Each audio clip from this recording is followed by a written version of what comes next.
기도하고 같이 말씀 나누도록 하겠습니다. 하나님, 오늘도 우리가 주님을 예배하며 나아갑니다. 우리의 전부이신 주님께 우리 마음을 드리고 우리 전심을 드려 주님을 예배합니다. 하나님, 이 예배하러 나온 주의 사랑하는 자녀들에게 오늘도 아버지 말씀을 통해서 하나님 우리 가운데 살아계심을 경험할 수 있도록 인도하여 주옵소서. 우리의 예배를 방해하는 모든 악한 것들이 이 시간 주님의 권세 앞에 모두 다 굴복하고 우리가 온전하게 주님 앞에 서서 아버지 말씀 가운데서 하나님과 깊은 사귐을 누리는 시간이 될 수 있도록 주여 인도하여 주옵소서. 감사드리며 예수 이름으로 기도드립니다. 아멘. 네, 제 기억으로는 다섯 번째 정도 설교, 여섯 번째 설교 정도 되는 것 같은데, 오늘 여호수아 설교에 대해서 제가 나누는 마지막 설교입니다. 오늘 여호수아의 땅 분배 이후의 말씀들을 간략하게 정리해보고 그 중에 좀 몇 가지 나눌 것을 통해서 여호수아 전체가 어떻게 끝맺음되는지 함께 나누려고 합니다. 오늘 믿음의 생존만이라는 제목이고요. 아시다시피 이제 지난 시간에 우리가 함께 나눴지만 여호수아 때 이제 정복한 이후에 여호수아가 모든 땅을 공평하게 지파별로 가족별로 분배를 해서 그걸 살아가도록 합니다. 그렇게 모든 땅 분배가 끝난 다음에 이제 지도자인 여호수아도 자신의 몫을 분배받습니다. 19장 49절에 보면 이렇게 나와 있거든요. 한번 읽어보겠습니다. 시작. 이스라엘 자손이 그들의 분배를 받아서 기업의 땅 나누기를 마치고 자기를 중에서 그의 아들 여호수아에게 기업을 주었으니. 네, 여호수아의 땅 분배가 그 민족들의 땅 분배 가운데 가장 먼저 이루어진 것이 아니라 가장 나중에 이루어진 사실은 우리에게 다시금 깨닫게 하죠. 가나안의 그 체제를 따라가지 않는 것이죠. 왕이 모든 것을 먼저 취하고 그 나머지를 갖고 각 계층들이 서로 서열을 따라 나누는 그러한 것이 아니라 공평하게 받되 오히려 가장 마지막에 지도자인 여호수아에 대한 땅 분배가 이루어지고 있다는 것은 성경이 바라보는 세상이 어떠한 것인지 우리로 하여금 다시 한번 깨닫게 합니다.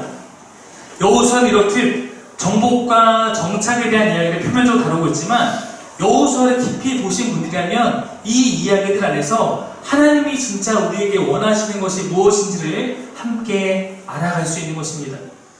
제가 지난주에 땅 분배에 대한 설교를 나누면서 희년에 대한 개념을 설명드린 바 있죠. 희년. 하나님 나라의 정의가 무엇인가? 그를 통해서 다시 한번 하나님 나라의 정의가 실천될 수 있도록 하는 것. 여호수아까지 땅 분배를 받은 후에는 이제는 그렇게 다 받은 다음에 아직 땅 분배를 받지 않은 딱 한 대상이 남아있었는데 그것은 레위 지파였어요.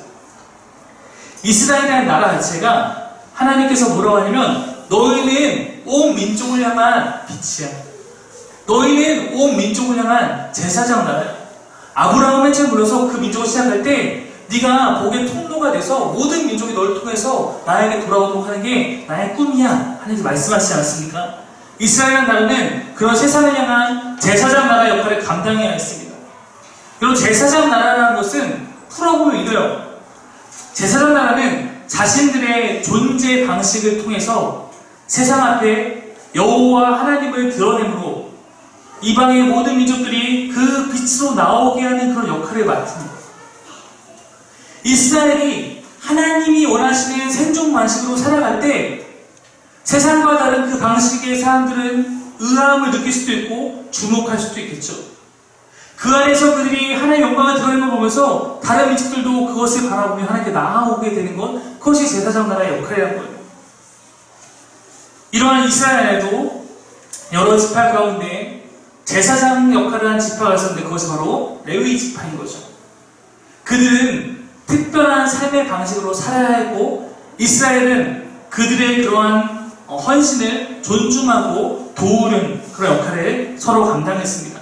그러므로 레위 지파는 보통의 사람들처럼 땅을 기경함으로 인해서 거기서 나는 소출을 먹고 이렇게 살아가는 민족이 아니었기 때문에 다른 지파처럼 땅을 분배받지 않습니다. 다만 나머지 분배받은 지파들이 그 각각의 땅 안에서 레위 지파를 위한 성읍을 제공합니다. 이것은 앞에 설명한 것처럼 다른 모든 지파들이 레위 지파의 사역을 돕는 것을 의미하고 동시에 만약에 여러분 레위 지파가 땅을 분배받았습니다. 그럼 어떻게 되는 거냐면 여기는 예를 들어 뭐 시므온 지파, 여기 유다 지파, 그럼 레위 지파는 여기만 사는 거예요. 그렇죠? 땅을 분배하는 것은.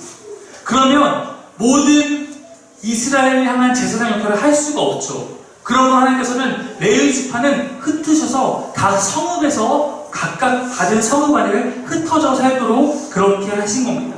그래서 12지파 안으로 레위 지파는 흩어지는 거예요. 아마도 이것이 오늘날 교회와 교회의 목회자와 성도의 관계의 기초가 된 것 같습니다. 각각 주어진 역할이 다르고 그 안에 서로 존중하며 함께 하나님 앞에 나아갈 수 있도록, 그러므로 특별한 경우가 아니라면 목회자는 목회 일을 하고 성도는 성도의 일을 하면서 성도들 안에서 목회자가 드려지는 헌금으로 살아가도록 하는 것, 이것이 가장 기본적인 모델의 교회의 모델로 등장하게 된 것입니다. 근데 여기 또 하나님 나라의 정의가 하나 등장하고 있어요. 레위 지파가 그렇게 해서 모든 지파 가운데 총 48개의 성읍을 받아서 그 안에 흩어지게 됩니다. 근데 그 48개의 성읍 가운데 하나님께서 다시 6개의 성읍을 고르세요. 그리고 그 6개의 성읍은 하나님을 위한 성읍으로 사용하도록 하라고 말씀하시는데, 그러면서 그 성읍에 이름을 붙여주세요. 뭐라고 붙여주시냐면 도피성. 도피성이라고 말하는 것은 도피, 여러분 그 도피가 맞습니다. 도망쳐서 피난하는 곳. 도피성. 쉽게 말해서 치외 법권 지역입니다. 그럼 고대 부족 사회에서는 각 부족별로 이렇게 가족을 지기에 강하잖아요. 우리 부족, 너희 부족. 만약에 가족 중 누군가가 고이든 실수든 다른 가족의 누군가에게 죽임을 당하게 되면 우리 가족 중에서는 그 죽음에 대해서 침묵하는 것이 아니라 그 친족의, 나의 친족의 죽음에 대해서 보복 살인을 하는 문화가 아주 깊이 자리 잡고 있었습니다. 여러분, 옛날에 눈에는 눈, 이에는 이, 이게 원래 고대사회의 가장 큰 법 아닙니까? 이거를 성경도 말하고 있는데 이거를 피해 보복자라고 하는 거예요. 만약에 우리 형님이 죽임을 당했어요. 내가 피해 보복자가 되어서 이 죽음에 대해서 갚아야만 이것이 뭔가 내가 그 은혜를 다하는 것이다. 이런 문화들이 있었습니다. 근데 여러분, 고의로 죽인 살인에 대해서는 고의로 갚는 것, 뭐 때로는 그것이 그 시대에는 허용할 수도 있지만 사람이 꼭 고의로 죽는 게 아니잖아요. 그렇죠? 그러니까 예를 들어서 그 세상을 살아가다가 정말 내가 실수로 사람을 죽인 경우에 나는 정말 이 사람에게 원한이 아무런 것도 없는데 내가 부지 중에 실수로 이 사람을 죽였을 때 이 죽임으로 해서 내가 이 가족들로부터 항상 살해 위협을 받으니까 이 삶을 보호하기 위해서 만드신 것이 도피성인 거예요. 그래서 민수기에는 이렇게 설명하고 있어요. 고대사회가 단순합니다. 3가지 경우를 예로 드는데, 내가 무심코 사람을 밀쳤는데 죽었을 때, 나는 그냥 살짝 밀쳤는데 뭐 어떻게 해서 죽었을 때, 내가 무심코 물건을 던졌는데 죽었을 때, 그 다음에 내가 무심코 돌을 던졌는데 죽었을 때, 이런 나는 의도하지 않고 이상 원하는 게 없지만 내 어떤 실수로 인해서 죽게 되었을 때 이것에 대해서 고의성이 없다면 나는 도피성으로 갈 수 있는 거예요. 근데 여러분, 도피성으로 아무나 그냥 그렇게 들어가 살 수 있는 건 또 아니었습니다. 도피성이 만약에 이곳이라면 제가 그렇게 무심코 사람을 죽였는데 그런 위협을 느껴서 도피성으로 도망을 합니다. 그 도피성 성문에는, 그 성문 입구에는 도피성의 그 장로들, 만약 그 지도자들이 그 앞에서 판결을 합니다. 만약 이 사람이 고의 살인을 하고 일로 도망간 거라면 거기서 체포해서 보복자들에게 넘겨줍니다. 근데 만약에 과실치사, 즉 실수로 사람을 죽인 경우에는 그를 일단 도피성 안으로 받아들여서 거처를 마련해 줍니다. 그리고 더 이상 보복하는 사람이 들어오지 못하게 일단 막습니다. 근데 이것이 정말 고의인지 아닌지 따져봐야 될 거 아니에요. 그렇죠? 그러니까 그 도피성 안에서 일단 머물게 한 다음에 그 후에 그 사람을 고향 땅 성읍에 다시 돌려보내서 거기서 이 사망 사건에 대해서 그 피의자와 보복자가 함께 회중 재판을 받게 됩니다. 만약에 회중 재판에서 고의 살인이라고 되면은 그 사람은 죽는 것이고, 여기서도 만약에 이거는 정말 이 사람 두 사람 원하는 게 없는데 실수로 일어난 사건이다, 과실치사다, 부지 중에 사람을 죽인 것이라고 판단되면 그는 다시 도피성으로 와서 도피성 안에서 살게 됩니다. 그에게 이 완전한 자유, 다시 고향 땅으로 들어가서 완전하게 다시 자유로인이 되는 것은 그가 그 사건을 벌이실 때 대제사장이 죽은 다음에야 이 사람은 이제 완전한 무죄가 돼서 자신의 원래 본토에서 살게 되는 것입니다. 완전히 사면돼서 고향에 들어갈 수 있는 것. 이것이 도피성 제도입니다. 그래서 이 도피성은 일단 가장 중요한 것은 각 이스라엘 모든 영역에 어디나 누구나 쉽게 갈 수 있도록 6개의 성읍이 딱 공평하게 거리를 두고 떨어져서 일정 간격으로 배치되어 있습니다. 또한 이 도피성은 이스라엘뿐만 아니라 그 땅에 거하고 있는 합법적으로 거주하는 외국인들도 이 도피성으로 들어가서 이러한 보호를 받을 수 있게 하셨습니다. 도피성 땅의 분배에 나타나는 여호수아의 도피성에 대해서 우리가 깨달을 수 있는 것은 무엇인가? 당시의 고대 중동의 국가들은 아까 말했듯이 피해 복수가 일상화되어 있었어요. 그러나 하나님은 억울한 자가 그렇게 죽임을 당하고 또 그로 인해서 또 원한을 갚고 서로가 서로를 계속해서 죽이는 그러한 세상을 원하지 않으셨다는 겁니다. 또한 고대에는 이렇게 복수도 있지만 모두 있었으니까 생명을 죽인 대가로 내가 돈을 지불하고 생명의 속전을 지불하고 무죄 판결을 받는 경우도 일반적이었어요. 제가 살인자입니다. 제가 여기를 고의된 실수도 죽였어요. 그리고 고대사에서는 내가 이거에 대해서 돈으로 보상을 하면은 또 침묵해주는 이런 아이러니한 문화가 함께 공존하고 있었는데 이스라엘에서는 하나님께서 정하신 이 도피성 안에서 이 제도 안에서 고의된 실수는 돈을 내고 무죄가 되는 경우는 허용되지 않았습니다.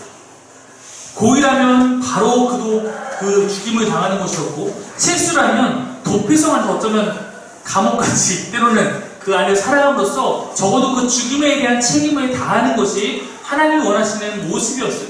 즉 우리가 이 한국 사회나 이 시대의 어떤 것들을 보면서 외치듯이 뭔가 무전유죄, 유전무죄 이런 것은 성경에서 존재할 수 없었다라는 것입니다.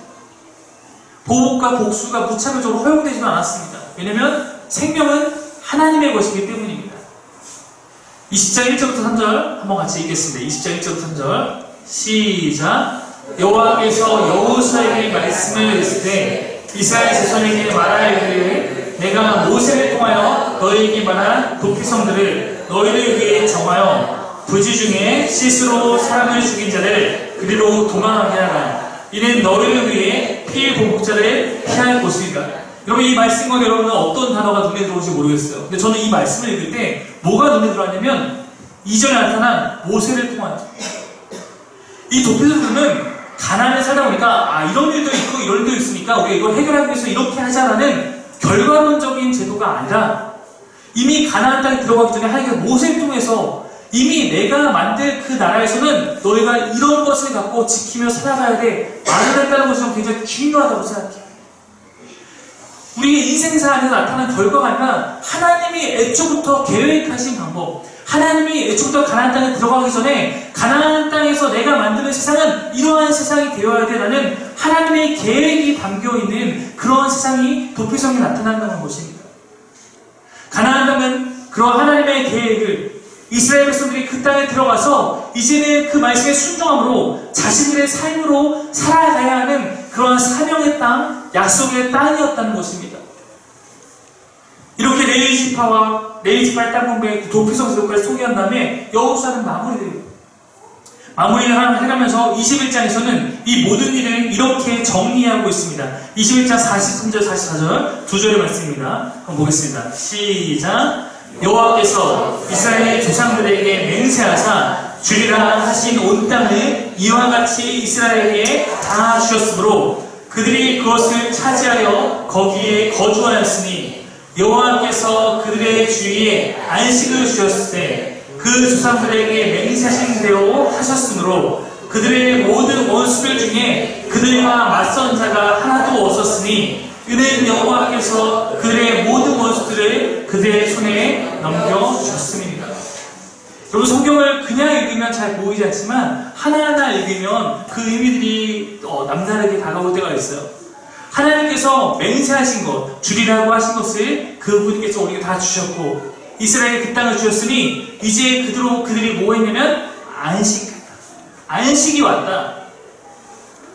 하나님이 꿈꾸시는 세상에 대해서 다시 말을 하고 있는데, 여러분, 하나님께서 꿈꾸시는 계획을 듣고 성경 처음에 보면 하나님께서 하나의 세상을 만드시죠. 며칠 동안 되면 6일 동안 만듭니다. 6일 동안 세상을 만드시 천지창을 하는 다음에 7일째 뭐 하시죠? 안식하십니다. 안식하지 말면서 그 땅이 이제 다 준비된 것을 의미하는 것이잖아요. 가나안 땅에 땅 2배까지 다 마친 후에 하나님께서 이제 너희 안식을 주었다. 이것은 천지창조와 마찬가지로 이제 하나님께서 하셔야 될 모든 것은 다 하셨다는 거예요. 그 땅을 주셨고 분배하셨고 도피성도 지정하셨고 레이지파에게도 지정하셨습니다. 이제 가나안 땅에 살아가기 위한 준비는 하나님께서 하셔야 될 것은 다 하셨다는 것이 이 안식이라는 의미에 담겨 있는 거예요. 22절 45절 바로 뒷절에 이렇게 나와 있어요. 읽겠습니다. 시작. 여호와께서 이스라엘 족속에게 말씀하신 선한 말씀이 하나도 남음이 없이 다 응하였더라. 하나님께 약속하신 건 다 주셨다는 겁니다. 여러분, 하나님과 이스라엘의 관계를 이끌어서 언약 관계라고 말합니다. 언약 관계, 특별한 관계, 특별한 약속으로 맺어진 관계입니다. 이 언약이라는 단어는 인간 사이에서는 거의 부부 사이에 그 결혼에만 사용되는 단어예요. 언약 관계입니다. 하나님은 이 안에서 하나님은 하나님으로서 하셔야 할 일이 있고 이스라엘은 이스라엘로서 해야 할 일이 있는 것입니다. 그럼 계약서가 그런 거잖아요. 그럼 계약서 쓰게 되지만 우리도 갑은 이런 의무를 해야 하고 을은 이런 의무를 해야 한다. 서로 상호간 이걸 지켜야 한다. 이것이 계약서 아닙니까? 하나님이 해야 할 의무가 있어요. 근데 하나님 그것을 다 하셨습니다. 모세에게 내가 이것을 너에게 할 거야 라고 약속하신 그 계약을 하나님은 여호수아 때 다 이제 이루셨어요. 그럼 이제 뭐가 남습니까? 이스라엘의 의무가 남는 거예요. 이스라엘이 해야 할 의무. 하나님이 꿈꾸시는 그 세상을 그 땅에서 이루어내므로 세상 모든 열방들이 그들의 생존 방식을 보고 여호와 하나님을 드러내야 할 그 의무가 그들에게 남아있는 것입니다. 제사장 나라의 사명. 이 표현이 너무나 중요한 거예요. 하나님이 원하시는 이 땅에 살아가는 우리의 존재 방식으로 이 땅에서 살아서 그것이 때로는 세상의 가치관과 세상의 방식들과 역행하는 것이라도 그리하여서 하나님의 하나님 되심을 온 세상 안에 드러내는 것, 이것이 이스라엘의 사명이라는 것입니다. 그리고 그것이 여러분 교회의 사명이에요.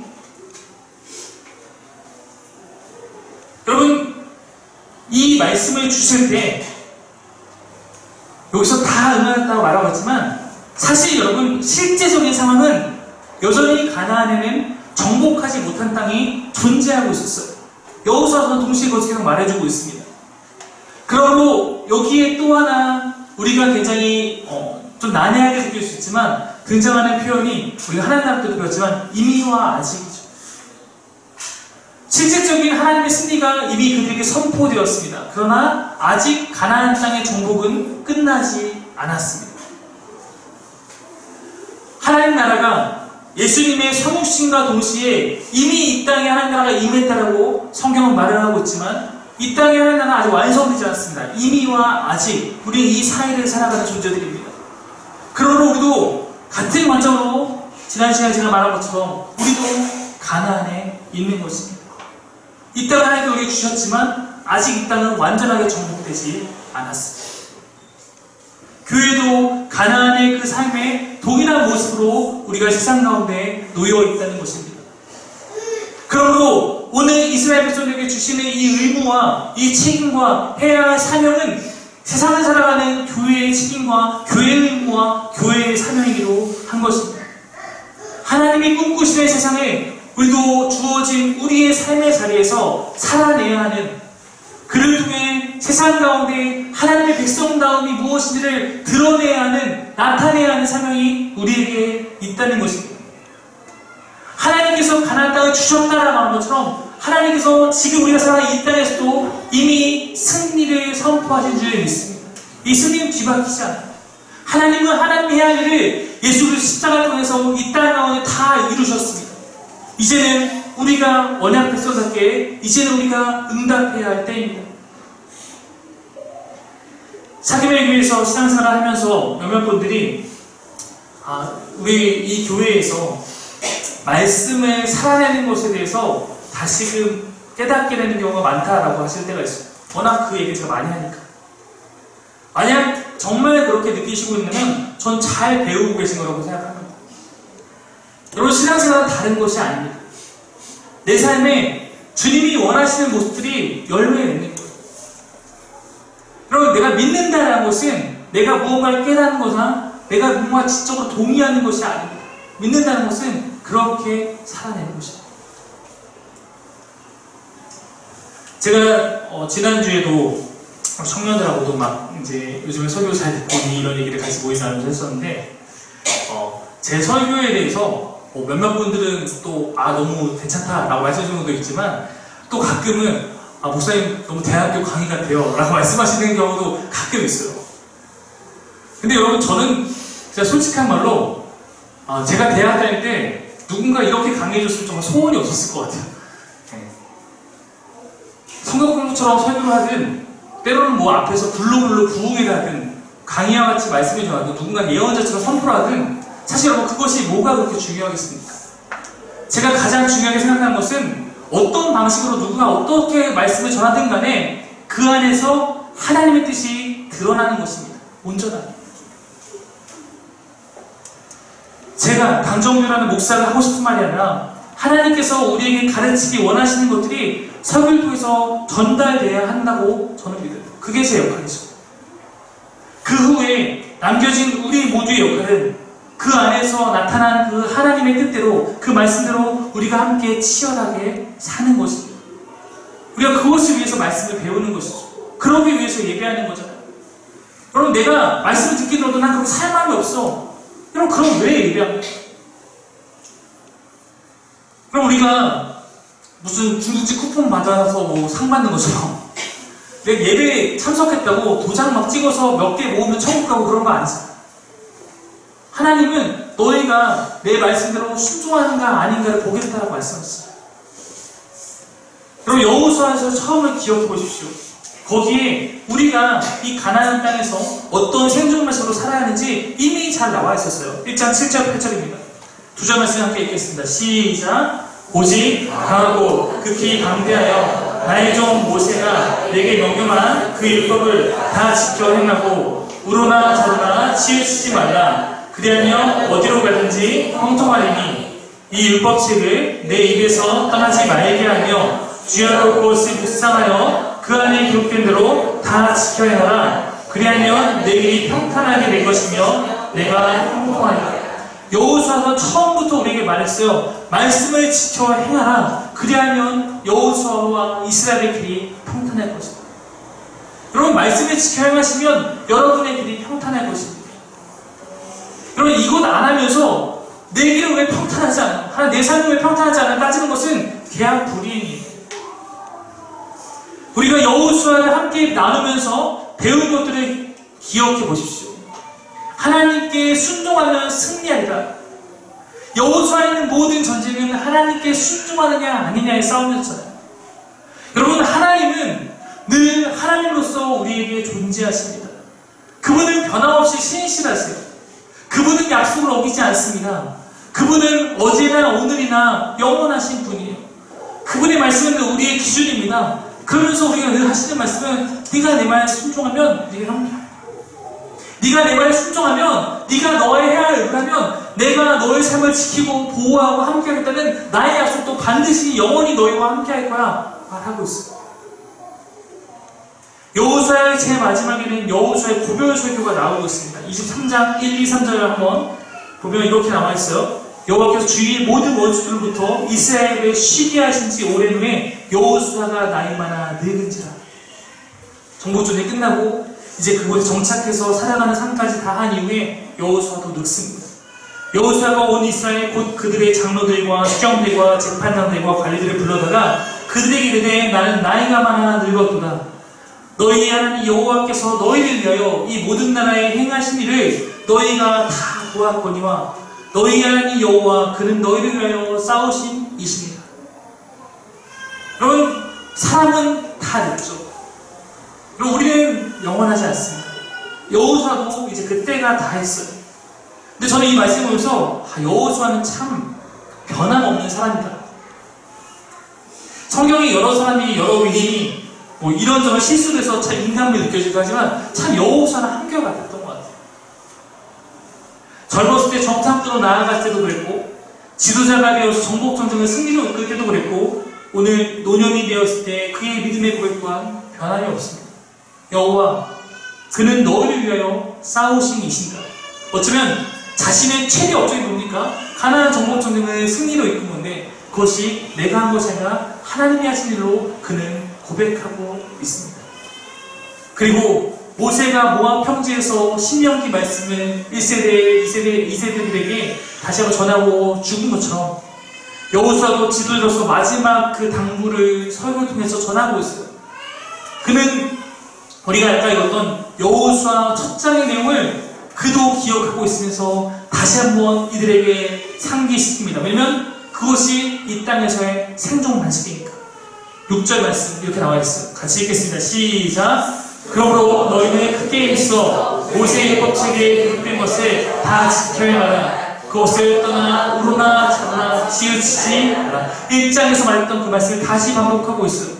그러면서 8절에 그가 이렇게 고백해요. 오직 너희 하나님 여호와와 함께 가까이 하기를 오늘까지 행한 것 같이 하라. 여호수아와 함께 가나안을 정복하면서 보인 말씀에 대한 순종들, 그리고 분배 과정에서 그들이 순종하면서 보였던 아름다운 삶의 모습들, 오늘까지 행했던 것을 너희가 이제 내가 죽더라도 계속 그렇게 살아가라고 여호수아는 말하고 있습니다. 그리고 24장에 모든 민족을 세겜 땅에 불러서 그곳에서 다시 한번 하나님과의 언약을 재다짐합니다. 이것이 여호수아의 마지막 일이었어요. 시내산에서 언약했습니다. 1세대가 언약했죠. 그리고 이제 여호수아 죽기 전에 다시 한번 그 살아가는 이제 가나안 땅의 그 세대를 불러서 다시 한번 언약을 상기시키며 재다짐하는 거예요. 언약을 날마다 상기하지 않으면 잊어버리잖아요. 출애굽 세대가 시내산에서 하나님과 언약을 맺었지만 그들이 당면한 문제 앞에서 그 언약을 다 잊은 채 믿음이 없는 자의 모습으로 되돌아갔기 때문에 실패했습니다. 여러분, 여호수아라는 사람이 누구인지 다시 한번 잘 생각해 보십시오. 여호수아가 누굽니까? 그는 갈렙과 더불어 유일하게 1세대의 언약 백성 가운데 있었던 사람입니다. 1세대의 사람이자 2세대의 주역이 된 사람입니다. 그는 다 봤어요.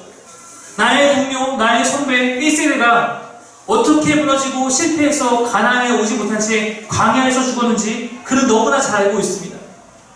자신들과 함께 입성한 이 가나안 2세대가 이제 그 이후의 세대들이 하나님 앞에서 충성되고 순종된 믿음의 살기를 누구보다 그는 간절히 원하고 있는 것입니다. 하나님께서 우리에게 신실했던 것처럼 우리도 그 약속에 신실하자. 이것이 여호수아가 하고 싶은 얘기예요. 그러면서 성경 역사에서 가장 유명한 설교를 여호수아가 선포합니다. 24장 14절 15절 이렇게 나와 있습니다. 그러므로 이제는 여호와를 경외하며 온전함과 진실함으로 그를 섬기라. 너희 조상들이 강 저쪽과 애굽에서 섬기던 신들을 치워버리고 여호와만 섬기라. 만일 여호와를 섬기는 것이 너희에게 좋지 않게 보이거든 너희 조상들이 강 저쪽에서 섬기던 신들이든지 또한 너희가 거주하는 땅에 있는 아모리 족속의 신들이든지 너희가 섬길 자를 오늘 택하라. 오직 나와 내 집은 여호와를 섬기겠노라. 저는 이 설교를 설명할 때 이렇게 설명하곤 합니다.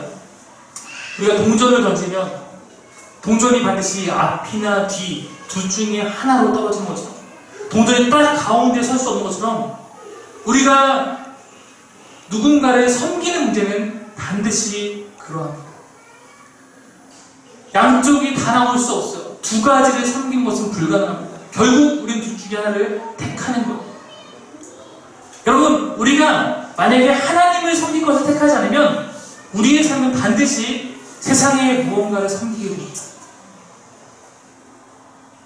그러므로 우리가 하나님을 섬기지 않는 삶은 멸망의 길이에요. 하나님을 택할 것인가? 아니면 하나님 아닌 다른 것을 택할 것인가? 그 다른 것이 돈이 될 수도 있고 아니면 다른 내가 의지하고 사람이 될 수도 있고 내 자신이 될 수도 있고 그러나 그 다른 것이 하나님 외에 무언가 다른 것인 것은 분명. 가나안에 살아가는 우리의 생존 말씀은 이 문제와 직결되어 있습니다.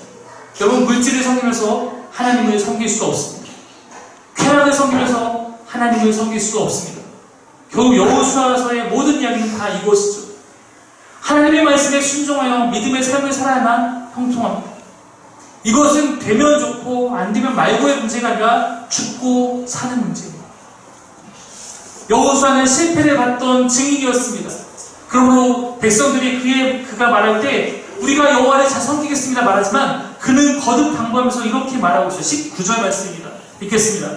19절 시작. 여호수아가 백성에게 이르되 너희가 여호와를 능히 섬기지 못할 것은 그는 거룩하신 하나님이요 질투하시는 하나님이시니 너희의 잘못과 죄를 사하지. 우리가 잘 섬길 겁니다 말했을 때 여호수아가 이렇게 말해요. 아니야, 너희 못 섬길 거야. 그는 질투하는 하나님이다. 이것은 백성들에게 저주하는 것이 아니라 그만큼 그들에게 거듭 다시 강조하고 싶은 거예요. 어설프게 내가 모르니까 섬길게요 라고 그런 모습으로 너희 절대 못해. 왜냐면 하나님은 너희가 생각한 것처럼 그냥 좋게 이렇게 하시는 분이 아니야. 하나님은 죄를 용납하는 분이 아니기 때문에 그분은 질투하는 하나님이야 라고 말하고 있는 거예요. 여러분, 질투하는 하나님 무엇을 의미합니까? 여러분, 지금 여러분의 마음이 하나님 말고 다른 것에 마음을 주고 있는 것을 그분은 결코 기쁘게 용납하지 않습니다. 여러분, 예배에 와 있지만 내 머릿속에 내 온 정성과 마음이 다른 곳에 있다면 여러분의 이 예배를 하나님 받으시지 않는다는 거예요.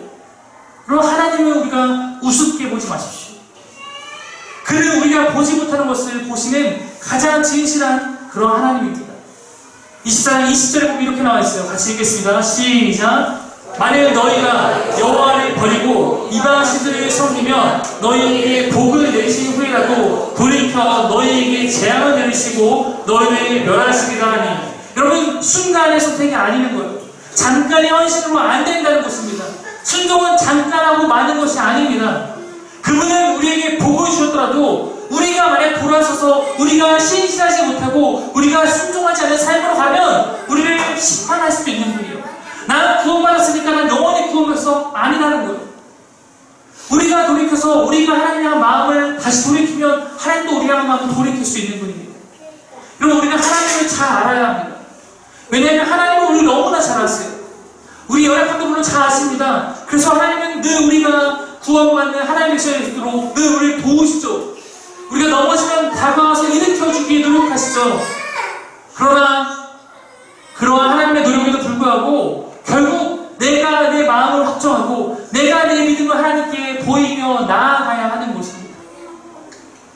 여러분, 여호수아서에서 믿음은 그런 것이에요. 믿음은 동사입니다. 여러분, 생각해 보십시오. 가나안 땅의 태생이었으나 라합은 그 땅에서 살았지만 결정적인 순간에 그녀가 믿음을 보였고 믿음을 사용했고 믿음을 나타냈고 그로 말미암아 그녀는 하나님의 백성이 됩니다. 여러분, 갈렙이라는 사람도 여호수아에서 기록되죠. 갈렙이 그의 나이 85세예요. 우리가 85세가 되면 이제 나는 은퇴해야 돼. 이제 나는 할 일 다 끝났어. 이 젊은 사람들이 이제 해. 근데 그는 85세에도 변함없는 믿음으로 이렇게 말해요. 45년 전에 모세를 통해서 내게 이 땅을 하나님께서 우리에게 주시겠다고 하신 그 땅을 내가 정복하게 해주십시오. 그가 이렇게 말합니다. 나는 85세지만 나는 오늘도 여전히 건강하며 그때와 마찬가지로 지금도 힘이 넘쳐서 전쟁하러 나가는 데나 출입하는데 나는 아무런 불편이 없습니다. 그러니 이제 주님께서 그날에 45년 전 약속했던 이 산들을 내게 맡겨주십시오. 거기에는 크고 장대한 아낙 사람들이 있고 그 성읍은 여전히 크고 견고합니다. 그러나 주님께서 나와 함께 하신다면 주님께서 말씀하신 대로 나는 그들을 쫓아낼 수 있습니다. 이것이 갈렙의 고백이었죠. 그럼 믿음이 무엇입니까? 여러분, 우리는 무엇을 믿고 있습니까? 갈렙처럼 내 힘이 아니라 나와 함께 하시는 하나님을 내가 내가 믿고 의지하는 것, 그것이 믿음이죠. 그리고 누군가 믿음을 이렇게 정의했습니다. 잘 들어보십시오. 믿음은 하나님의 말씀이 우리에게 주어졌을 때 그것이 옳다고 여겨지는 것을 행동하는 것입니다. 말씀이 나에게 오고 이것이 하나님의 말씀이라고 내가 깨달았으면 그것을 행동하는 것, 그것이 믿음이라는 것. 말씀 마무리하겠습니다. 사랑하는 사김의 교회 형제자매 여러분, 또 오늘 예배에 참석하신 모든 그리스도인 형제자매 여러분, 오늘 여호수아를 마무리하면서 여러분과 함께 우리의 믿음과 우리의 생존 방식을 다짐하길 원합니다. 저는 사김의 교회에서 오늘 예배하는 여러분들에게 제 마음을 다해서 이렇게 말합니다. 오늘 우리가 섬길 자를 우리가 택하기를 원합니다. 오늘 우리가 어떤 백성으로 살아갈지 우리의 생존 방식을 결정하기를 원합니다.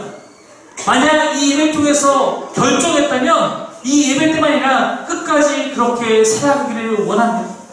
하나님이 꿈꾸신 세상이 어떤 것인지 우리가 그렇게 살아감으로써 이 땅에 보여주기를 원합니다. 우리가 해야 합니다. 하나님을 향한 내 믿음을 보이며 이 땅 가운데 우리가 하나님의 빛이 되기를 소망합니다. 내 안에 있는 다른 모든 우상들을 떠나고 내시기를 여러분 이 시간 결정하십시오. 내 안에 마음대로 주인의 세우고 있는 다른 것들을 버리기를 여러분 결정하십시오. 우리는 주님의 것입니다. 우리는 주님의 백성입니다. 우리는 주님의 교회인 줄 믿습니다. 우리가 오늘 그분에 향한 우리의 믿음을 택함으로 함께 그렇게 기도하고 결단하며 나아가기를 소망합니다. 우리가 찬양하고 함께 기도하겠습니다.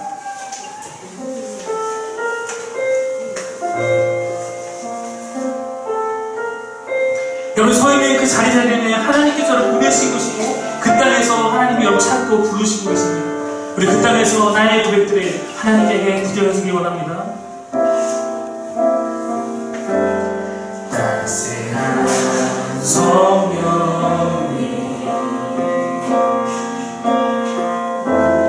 마음으로 보내 내 몸을 감싸며 주어진 너나 주에서 만족함을 느끼기 원합니다. 만족함을 느끼기 그러시고 있어. 그러신 곳에서 나는 예배하네. 어떤 상황에도 나는 예배하네. 그러신 곳에서 나는 예배하네. 어떤 상황에도 나는 예배하네. 아멘. 오시오를 고백드리기로 원합니다. 2절로 함께 찬양을 나갑시다. 사랑과 진리 한 줄기 빛보내 한 줄기 빛보내 내 몸을 감싸며 주어지는 것 그 주님을 사랑하러 나갑니다. 그 사랑을 우리 부르시고 있어. 부르신 곳에서 나는 예배하네. 어떤 상황에도 나는 예배하네. 부르신 곳에서 나는 예배하네.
세상이 흔들리고 사람들은 변하여도 나는 주를 섬기 주님의 사랑이 주님의 사랑이 영원히 변하지 않네. 나는 주를 신뢰 믿음을 들고 믿음의 사람들 주를 바라도 사람들 여러분의 믿음을 보일 때입니다. 나는 주를 섬기 우리 주의 나라는 영원합니다. 주님의 나라는 영원히 쇠하지 않네. 나는 주를 신뢰 하나님 우리 믿음의 고백하며 나갑시다. 오직 믿음으로 오직 믿음으로 내가 살리라.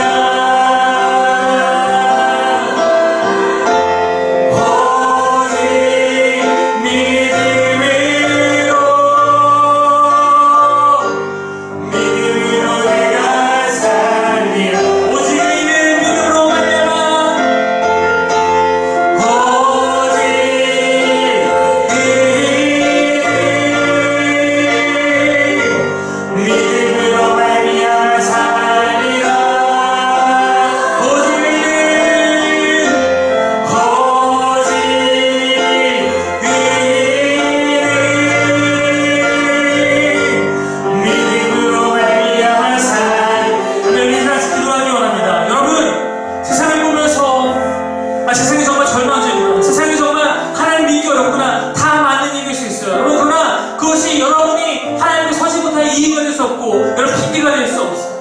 세상이 흔들리고 믿음이 흔들리고 사람이 떠나가고 이 땅이 가나안과 같이 젖은 타락의 길을 간다고 할지라도 그 땅에서 나는 하나님 찾으시기 원하는 하나님 찾는 하나님 기뻐하시는 그런 의인이 되기를 원합니다.